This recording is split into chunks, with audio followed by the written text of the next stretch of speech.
Now we are in a nation where the entire country, more than ever, has been polarized along ethnic, religious, and regional lines. No country can make any headway in this kind of situation. Nigeria is the envy of so many nations in this world. Very resilient people. We are sitting on wealth in this country. Nigerians have no reason to be involved in the Japa syndrome that has become the order of the day, to places that we think we should have been better than. But because of issues of polarization of the nation along ethnic, religious, and some primordial lines, we've not been able to achieve our potentials. Do we actually believe in the nation Nigeria? Do we actually place Nigeria first before our tribes? No. Why have I said, or why do I say that ethnic nationalism or tribal nationalism or regional nationalism or whatever you call it, why am I saying that it become our bane? Take, for instance, the fight against corruption. All I need to go scot-free in this country, even if I steal the entire nation, even steal your future and your great-grandchildren's future, is for me to whip up ethnic sentiments, and my tribal elements will support me. Oh, it's our own. And it is dead. Nobody says anything again. We cannot continue like this as a nation. These things are not helpful in the economic growth of this country in so many ways. There's no unity of purpose. Have you thought of if this situation is not existing in this country, where this country would have been today? It means there will not be anything like federal character. There will not be anything like quota system. There will not be anything like mediocrity being foisted and forced on everyone. Because they're not thinking like a one nation we are supposed to be. If we think that way, we don't care about where your president comes from. Myself, Onyema, I don't care where my president, the ministers, the messengers, the governors come from. They can come from one village as far as I'm concerned. All I need is good governance. However, what we practice in Nigeria is the other way around. And that has demeaned the progress of our nation. And I have to say that unless and until when we fight for each other, nationhood will continue to elude us. Unless and until we fight for each other, nationhood will continue to elude this country. Why did I say so?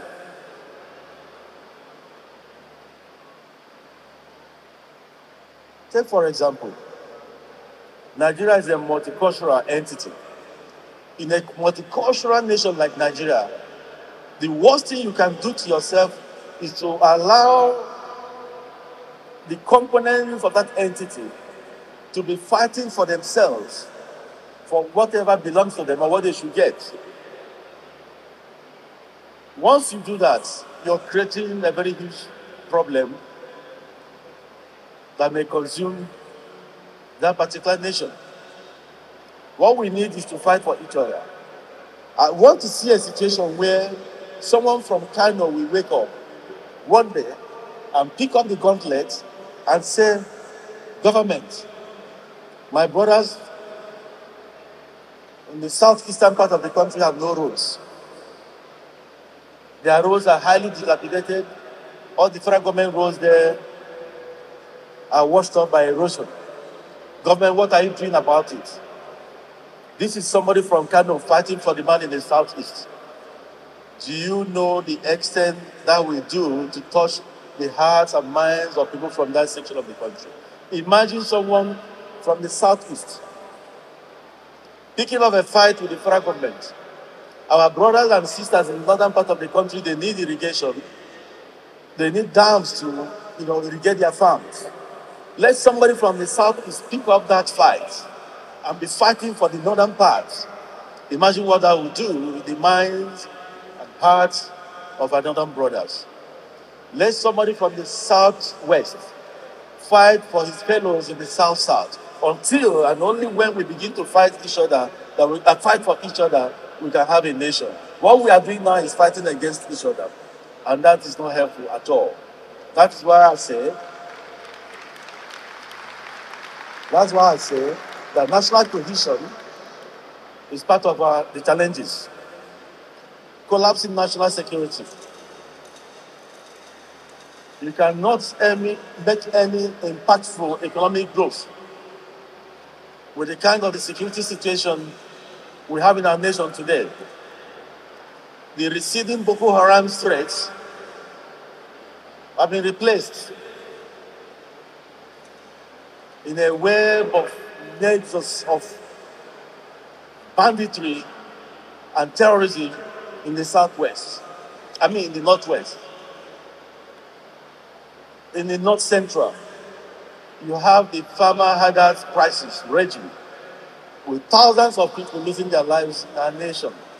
In other countries, in other climes, the death of just one person in an unwholesome way will generate a lot of problems. In Nigeria, thousands die, nobody gives a damn.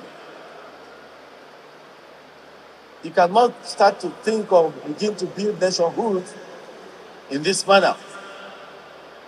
In the southwest, there's a new wave or upsurge in gangsterism and ritual killings. In the southeast, you have separatist violence with the attendant criminal opportunism. Yes, that's what is happening in the southeast. Some people are hiding under the cloak of, we are marginalized and committing heinous crimes when they are absolutely criminals. That is what is happening. In the south-south, there is a resurgence of piracy and oil theft. So you have a nation where insecurity has become the order of the day, and unless this is surmounted, we are going to continue to have economic problems. No country develops in an atmosphere of rancor, in an atmosphere of insecurity. So this has to be addressed. Of course,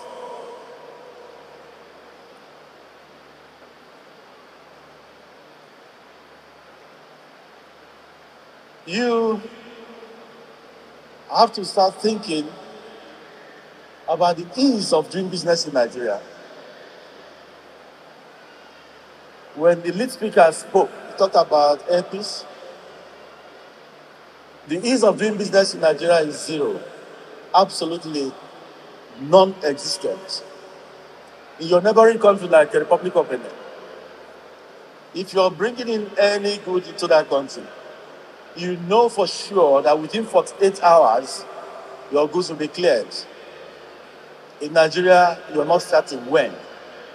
Let me take aviation, for instance, where I belong. There's what is called AOG, that is aircraft on ground. Aircraft on ground means a situation where there's a technical problem with an aircraft. Maybe something goes south in an aircraft and you need that part, and you discover that in your technical stores, you don't have that part. You need to import it. All over the world, AOG situations are treated like a matter of life and death. The aircraft is treated like a living being. All over the world, when your AOG part comes into any country, as long as that spare part is ordered ordered under AOG anywhere in the world, custom will not stop you. They only take your details and allow you to go because that plane must get up. Then you later come and settle. In Nigeria, your AOG part will arrive. Maybe in the next 3 weeks, you're still talking about it. And the aircraft is grounded with passengers suffering all over the place. That is the ease of doing business in your country. As I stand here, we are not serious in this country about encouraging indigenous investments. How do you grow your economy when the public service in your country is seeing investors as rivals? How do you grow your economy when indigenous investors are being treated with levity and envy by their own ministers? How do you grow your economy? How do you grow your economy in this country when indigenous investments are overtaxed? The same people providing jobs for the majority of the populace that have been trampled upon, how do you encourage them to keep on providing jobs? Government alone cannot provide jobs. How do you do this? When people in government see you first of all as an enemy, as a rival, they try to look beyond their noses because they are beclouded by whatever sentiments they believe in, and they make business impossible. They make the growth of business impossible in this country. He told you about APs having $14 million so dollars stranded in the central bank. Yes, of course, it's not hidden. For the past 4 months, and you have about 15 aircraft stranded abroad. How do you, and people will say, oh, Nigerian airlines, they lack capacity. They don't lack capacity. What they lack is truthful government support. What they lack is ease of doing business. Do you know the amount of money this country spends through its airlines in maintenance? Airpeace alone in 2022, for instance, I'm not talking what does not exist. One of the biggest four is our auditors, PwC. In 2022, we expended 78 billion naira in maintenance, APs alone. And this went to foreign countries. Yeah? This went to foreign countries. How do you expect growth of indigenous investment in this manner? It will never happen. I applied to have a maintenance hangar in 2015. I paid over 100 million to lease land at the Lagos airport to farm. That's about 6-7 years ago. They even later made us to pay more money. As I speak to you, we are yet to get that land. And this is the biggest carrier, not only in West Africa, the whole of Central Africa, and the largest, the fastest growing airline in the whole of Africa. Yet, it cannot boast of a hangar space. Not because it doesn't have the funds to build one. If they had given us this some 6 years ago, maybe now Nigeria will have an MRO they'll be proud of that will attract foreign investments because other countries will come here and maintain their aircraft. While Nigerian airlines will maintain their aircraft here. So you can imagine what one airline alone has pushed out to the foreign reserves of other countries. This is what is happening here. The ease of doing business is zero, completely zero. And unless this is addressed, we cannot have any solution in sight. Of course, you talk about endemic public corruption. That one is something of not only public notice, even judicial notice.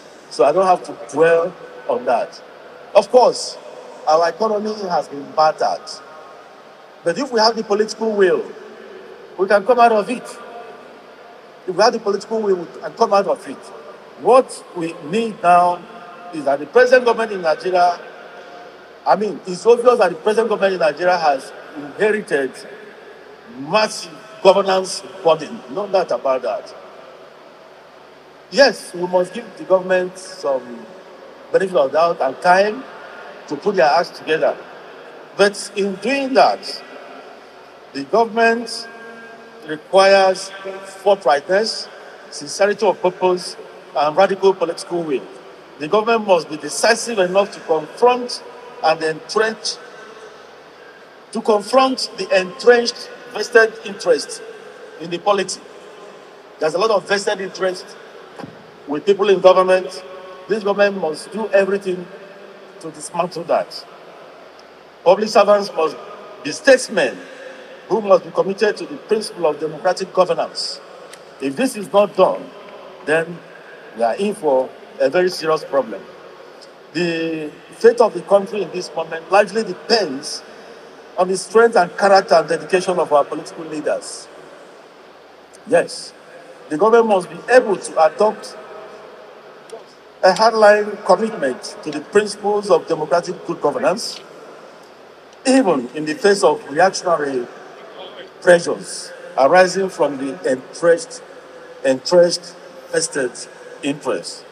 However, if we are going to have bad statesmen in governance, the chances are that the challenges will aggravate into a combustible mix that may herald a failed state in Nigeria in the nearest future.